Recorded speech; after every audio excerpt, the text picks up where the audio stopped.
Okay, so now we will start with the white lines.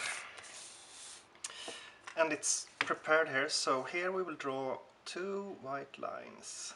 One, two. Here we'll draw one. Okay, and then we have this side two white lines.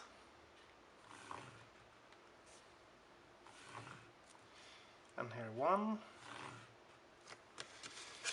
And on this side two white. And one.